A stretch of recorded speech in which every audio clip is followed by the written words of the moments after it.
अपन आत्माओं हमने भगवान सिलेक्ट करना है।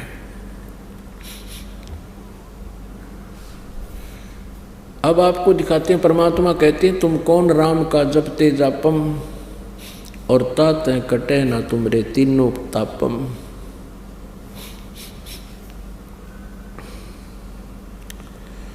अब गीता जी अध्याय नंबर 7 के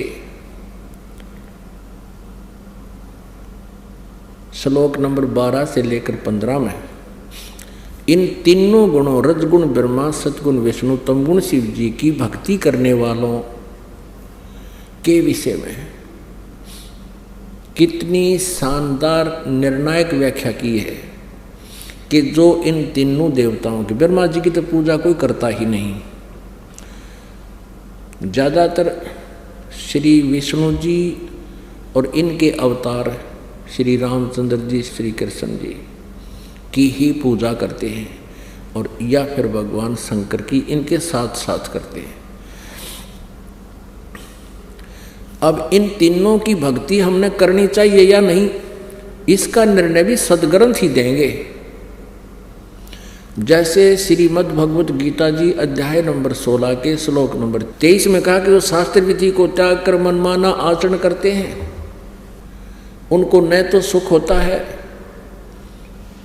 न उनको कोई सिद्धि प्राप्त होती है और न ही उनकी गति होती है, यानी यूजलेस, व्यर्थ। फिर 24वें श्लोक में कहा है 16वें अध्याय में कि इससे तेरे लिए अर्जुन कर्तव्य और अकर्तव्य की व्यवस्था में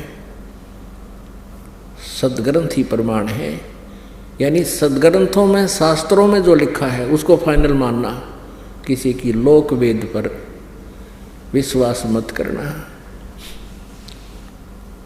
अपन आत्माओं, अब आप जी के रूबरू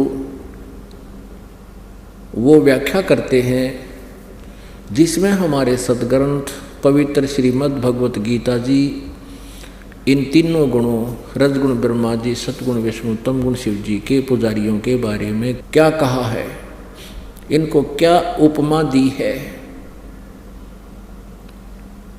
अब अपने सद्ग्रंथ पढ़ते हम। एक विशेष रजाकरी परमात्मा ने हमें शिक्षित किया, शिक्षित करके अब सद्ग्रंथों का खजाना हमारे सामने खोल दिया। सद्ग्रंथ सत्य हैं, वेद कतेब झूठे नहीं भाई, झूठे हैं जो समझे नाही।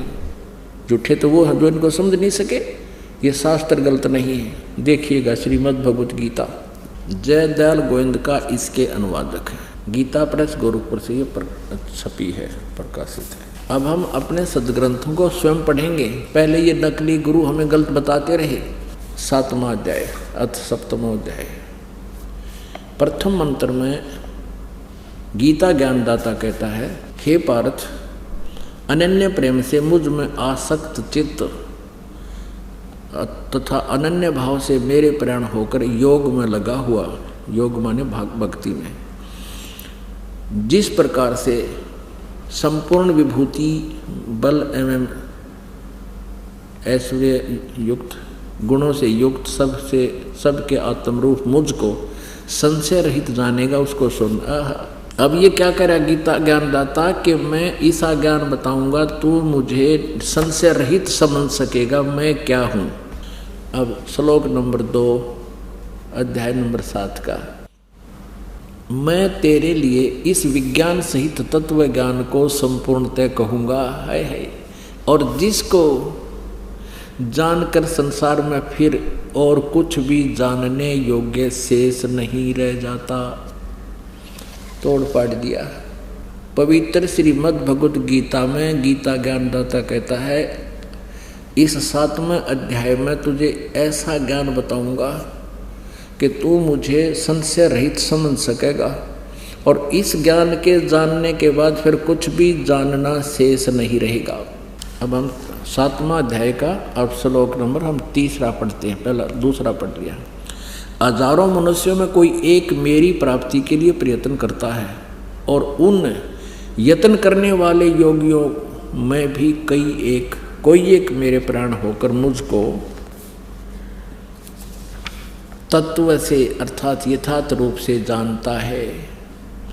मेरे बारे में कोई कोई जानता है मैं काल हूँ क्या हूँ।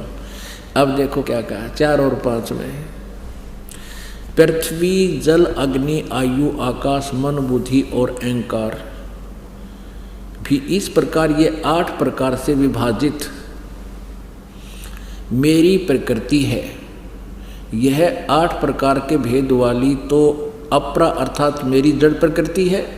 आगे देखो, हे महाभावो, इससे दूसरी को जिससे यह संपूर्ण जगत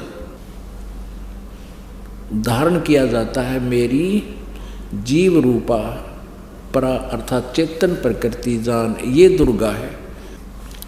ये तो 8 प्रकार की तो इसने बता दिया, ये जल अग्नि वायु आकाश मन बुद्धि अहंकार, ये तो 8 प्रकार की है। और इससे दूसरी ये तो जड़ प्रकृति है, और इससे दूसरी को जिससे यह संपूर्ण जगत धारण किया जाता है मेरी जीव रूपा यानी परा चेतन प्रकृति जान, ये दुर्गा के बारे में कहा है। इसी अब यहाँ प्रकृति 2 होगी, ये ध्यान रखना। और इस प्रकृति के बारे में दुर्गा के बारे में शिव पुराण और दुर्गा पुराण में भी यही प्रमाण है। अब हम आएंगे गीता जी अध्याय नंबर 7 के अब 11 में। ये देखिएगा अध्याय नंबर 7 का अब 11। हे भरत श्रेष्ठ, मैं बलवानों का आसक्त और कामना से रहित बल हूँ, बलवानों का बल यानी सामर्थ्य हूँ, और सब भूतों में धर्म के अनुकूल शास्त्र अनुकूल काम हूँ। अब 12वें को हम पढ़ेंगे 7वें अध्याय का, अब 12वां श्लोक पढ़ेंगे। और भी जो सतोगुण से उत्पन्न होने वाले भाव हैं और जो रजोगुण तथा तमोगुण से उत्पन्न होने वाले भाव हैं, उन सबको मुझसे ही होने वाले हैं ऐसा जान, परंतु वास्तव में उनमें मैं और वे मुझ में नहीं हैं। पुण्यात्माओं, ये पवित्र सदग्रंथ जो है श्रीमद् भगवत गीता जी, इसमें 2 प्रकार का ज्ञान है। 2 प्रकार का कैसे है? एक तो गीता ज्ञानदाता का अपना मत है, उसके अपनी सोच है, अपना अनुभव है, और दूसरा ज्ञान है वेदों का।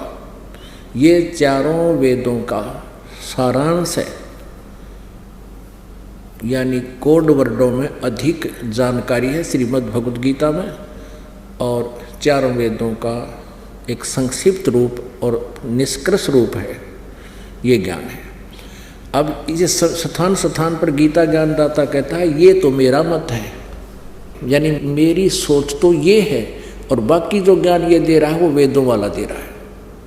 इसने युद्ध कराने के लिए जो अटकल अड़ाई है, अटकलबाजी की है, वो तो इसका मत है। जैसे दूसरे अध्याय के गीता जी के 37वें और 38वें श्लोक में ये कहता है कि अर्जुन तो युद्ध कर ले, युद्ध के लिए खड़ा हो और लाभ हानि भूल के, लाभ हानि को भूल जा, जय पराजय की भी इच्छा मत कर, तो युद्ध के लिए खड़ा हो जा। ठीक है। और तुरंत ही कहता है कि यदि तू युद्ध में जीत गया तो पृथ्वी का राज भोगेगा, और यदि तू युद्ध में मारा गया तो स्वर्ग में जाएगा, तेरे दोनों हाथों में लड्डू। ये अटकलबाजी का ज्ञान, दोगला ज्ञान, ये भ्रमित करने वाला ज्ञान, ये काल का है, अपना मत है।